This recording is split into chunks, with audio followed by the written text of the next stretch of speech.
История дошкольного образования в России уходит корнями в середину XIX века, когда в Санкт-Петербурге 27 сентября 1863 года был открыт первый в России детский сад, а издававшийся в 1866-1868 годах детский сад стал первым журналом, где были опубликованы материалы о формах и методах обучения детей дошкольного возраста.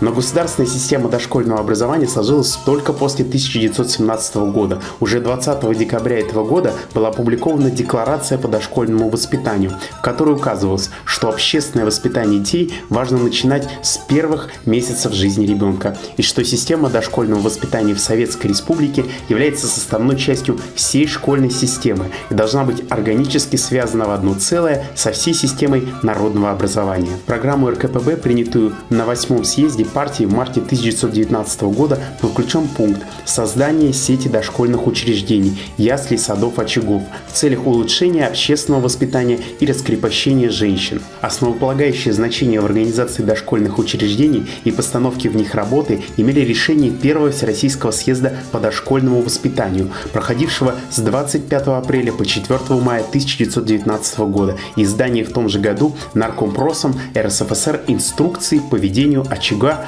и детского сада. В 2019 году системе дошкольного образования России исполняется 100 лет. Начиналось с 2019 года, и первые детские сады открывались в приспособленных купеческих домах. В 60-е и 70-е годы шло бурное строительство детских садов. В ходе реализации намеченных мероприятий были введены в строй сотни дошкольных и внешкольных учреждений. А потом начиналась уже современная сеть детских садов. Самый первый типовой детский сад – это двухкомплектный детский сад номер 2. Сейчас его уже нет, он закрытый. Но я там проработала заведующей 7 лет. Самое интересное, что это был типовой детский сад на 2 группы. А потом открывались 4-комплектные. Это в основном в Орджоникидзевском районе, в соцгороде. Потом открывались 6-комплектные. Самый удобный и управляемый детский сад. 12-комплектные, самые первые детские сады, это в Орджоникидзевском районе. 163-й, 182-й, 54-й детский сад. Вот этот проект самый удобный проект. Самый удобный тем, что там и спальни, и игровые отдельные, зал специальный. В июне 1983 года Пленум ЦК КПСС принял решение о проведении реформы общеобразовательной школы. Переход на обучение детей с 6-летнего возраста – одна из наиболее сложных задач школьной реформы. Начало моей трудовой деятельности – это конец 70-х, начало 80-х годов. Это самые интересные, самые такие годы, когда система дошкольного образования активно развивалась. Одной из важнейших задач дошкольного образования является создание оптимальных условий для успешной коррекции нарушений развития речи, обучения, воспитания, психолого-педагогическая реабилитация детей с ограниченными возможностями здоровья, их социально-трудовой адаптации и интеграции в общество. В 1970 году за подписью министра просвещения СССР вышел указ о том, что нужно открывать речевые детские сады и речевые группы для детей с нарушениями речи. Речевые группы у нас открывались по линии городского отдела народного образования. Открывали речевые группы, начиная с 1971 года. Чтобы открыть речевую группу, сначала Горано поставил такую задачу. Каждый детский сад, который хочет открыть, у них должен быть логопедический кабинет. Обязательно. Это для работы логопеда с детьми с нарушениями речи. В этом кабинете обязательно должна быть мебель соответствующая для занятий. Потом в речевых группах должно быть только 12-15 детей. И группы должны создаваться согласно возрасту и диагнозу. Для определения в речевые группы были созданы медико-психолого-педагогические комиссии. Логопеды обследовали детей, выявляли детей с нарушениями речи, и они представляли их на медико-педагогическую комиссию. А комиссия обследовала еще раз и определяла ребенка или в речевую группу, или в речевой детский сад. 90-е годы 20 века были трудными для нашей страны и затронули все сферы жизни людей. Не обошли они стороной систему дошкольного образования. Это эпоха, могу сказать, время, когда было очень трудно сохранить детские сады.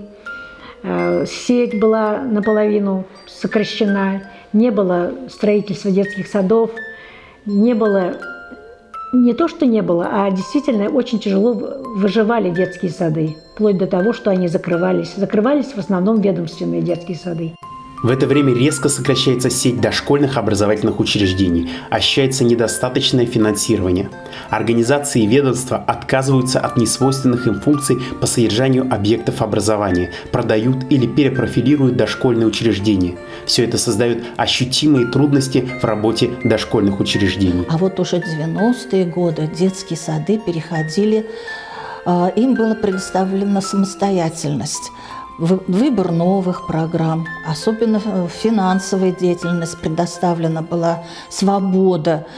Появились новые нормативные документы, это устав, это лицензирование, это аккредитация, это уже новый контроль за детскими садами. В период приватизации и ликвидации предприятий, принадлежавшие им ведомственные детские сады, передавались в ведение отделов образования.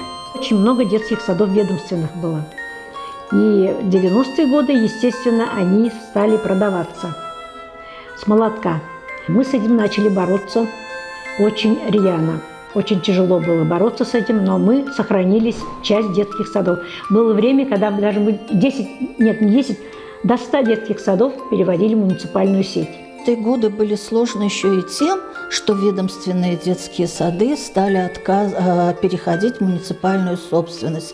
Предприятия, когда стали акционироваться, они посчитали, что функция содержать детских сады – это не их, и передавали детские сады в систему бюджетного финансирования. Очень много детских садов, которые мы сумели сохранить, перевести в свою сеть, государственную сеть. Развитие региональной образовательной системы в целом и национального образования в частности является важнейшей частью государственной политики Республики Башкортостан. Много детских садов, которые работали на татарском, на башкирском, на удмуртском, на марийском, на мордовском, на чувашском. Я помню, что вот эти вот детские сады, они на своем энтузиазме и на своих программах, которые сами разрабатывали, и государственных программ не было. Поэтому мы способствовали тому, чтобы они развивали эту часть работы. В этот период разработаны и широко применяются в работе учебно-воспитательные программы по реализации в дошкольных образовательных учреждениях национально-регионального компонента дошкольного образования. Мы разрабатывали эту программу. Наконец-то эта программа вышла, по ней стали некоторые детские сады работать. В 1992 году принят закон Российской Федерации об образовании, определивший правовой статус дошкольных образовательных учреждений, их функции и обязанности. Постановлением правительства Российской Федерации от 1 июля 1995 года за номером 677 было утверждено типовое положение о дошкольном образовательном учреждении. Эти документы создали базу для обновления содержания дошкольного образования. Начало обновлению дошкольного образования положил Всесоюзный съезд учителей в 1988 году. Бесспорным достоинством стала вариативность современного дошкольного образования, которая позволила реагировать на потребности общества. Положительным явилось и то, что коллективы дошкольных учреждений не только могли выбирать программу, соответствующую их педагогическим установкам, но и самим создавать программы. Полипрограммность позволяла учитывать потребность многонационального населения нашей страны, строить педагогический процесс с учетом социально-экономических, национально-культурных, климатических и иных условий региона. Такие были годы интересные, когда детские сады переходили на работу по единой программе Васильевой. Это было очень здорово. Это было в плане удобного контроля, потому что там все было расписано поквартально. Весь перечень литературы, весь перечень физкультурных занятий. Все было предусмотрено. Одна из новых форм работы дошкольных образовательных учреждений – инновационная деятельность. Эта проблема обсуждалась в апреле 2007 года в Москве на Всероссийском совещании «Деятельность органов управления образования по организации, содержанию и методическому обеспечению образования детей старшего дошкольного возраста». Программ. Мы очень сильно увлеклись одно время инновационным движением. То есть детский сад начальной школы, коррекционное дошкольное образование. Очень много было вот по этому поводу открыто вот этих вот площадок инновационных. Там где-то 60-70 площадок инновационных работало по республике. Вот с этими программами, куда Рида Ханифовна, это был руководитель от Бога, конечно, у нас на кафедре, потому что она прекрасно разбиралась в современных вот этих вот в современной инноватике по дошкольному образованию. Инновационная программа разработана в Кармаскалинском районе. Это первый детский сад, который работал под руководством Расимы Рахмановны Агишевой. И они разработали свою вариативную программу, называется «Кармаскалинская земля, земля моя». Для улучшения качества работы воспитателей использовалась такая форма работы, как открытые занятия опытных воспитателей для начинающих и молодых педагогов, а также наставничество. Эти воспитатели молодые вливались к опытным и наравне со всеми давали открытые занятия. Почему давали эти открытые занятия? Да потому что воспитатели готовились, детей готовили, естественно. И здесь уже получалось, как говорится, что дети впитывали всю программу, которую воспитатели им давали. С 1989 года была создана концепция дошкольного воспитания под редакцией Давыдова и Петровского, которая определила ключевые позиции обновления детского сада. Реализация этой концепции потребовала создания правовой базы. С выходом концепции дошкольного воспитания, законов Российской Федерации и Республики Башкортостан об образовании, типового положения о дошкольных образовательных учреждениях меняется стратегия развития дошкольного образования. В республике также была разработана концепция дошкольного воспитания с включением национально-регионального компонента. И сама система дошкольного образования у нас стала особенно развиваться в 2002 году, когда у нас была разработана концепция дошкольного образования Республики Башкортостан совместно с Министерством образования нашей республики, где отдел возглавляла Галя Галеевна Галеева. И вот эта концепция была разработана совместно с нашей кафедрой дошкольного и предшкольного образования, которая ставила своей целью именно обеспечить систему регионального образования в нашей республике. И в этой концепции были поставлены такие задачи, что необходимо именно разработать региональный компонент. В 1990 году охват детей учреждением общественного дошкольного воспитания в Российской Федерации составил примерно 70%. В связи с недостаточным охватом детей дошкольным образованием и неравным стартом их перед школой было принято решение об открытии групп кратковременного пребывания детей в дошкольном учреждении и разработке специальной программы предшкольного образования. У нас в 2006 году, значит, Рида Ханифовна, это с ее подачи, она сказала, что нужно будет, вернее, она рекомендовала нашей кафедре и сотрудникам нашей кафедры начать разработку вот этой вот программы предшкольного образования. И, естественно, каждый из сотрудников, он имел свое направление в работе. Значит, здесь было и национальное образование, и это были и родные языки, это было и развитие речи ребенка, это было интеллектуальное развитие, это было математическое развитие, это была подготовка детей к школе, это вот вся тематика, это было художественное творческое развитие детей. И вся эта тематика, она как раз вот в эту программу вошла. Учителя начальных классов приходили к нам в детский сад уже в марте, в апреле, знакомились с детьми, ходили на занятия и знали уже знания, какие дети получили в детском саду. А воспитатели старались дать в школу детей именно подготовленными, чтобы не стыдно было им перед учителями, которые принимали их класс. В сельской местности было то, что 1-2 класса было, и детей принимали в 2 класса, допустим, наполовину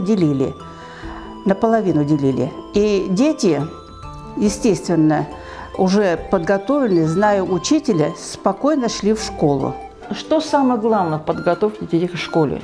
не познавательное развитие, а социализация личности ребенка.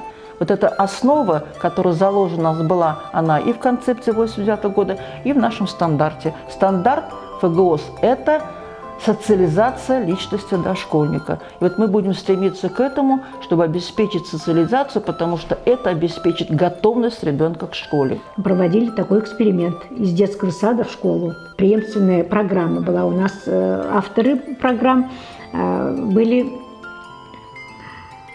значит, Татьяна Николаевна Доронова и Гризик.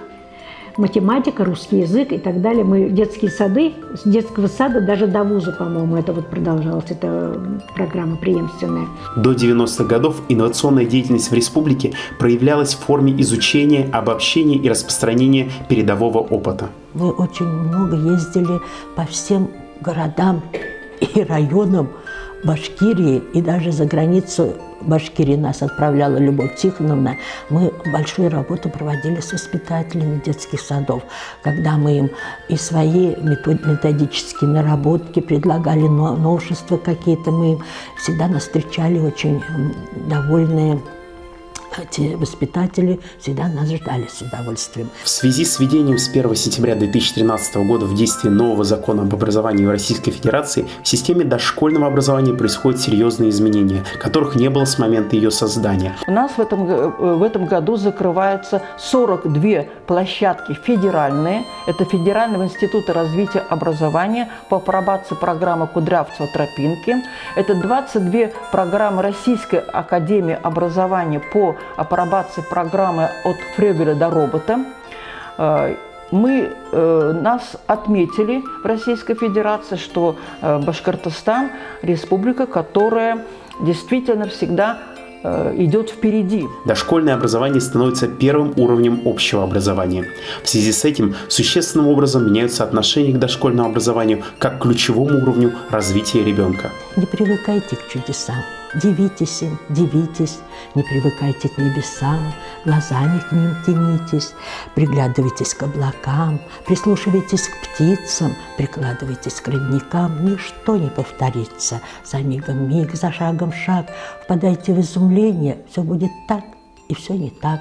Через одно мгновение глядит ребенок в этот мир, понять все помогите, вопрос его подчас непрост. Ответ ему найдите, дарите нежность, простоту, любовь свою дарите. Не ждите вы похвал, наград, бесплатно все дарите.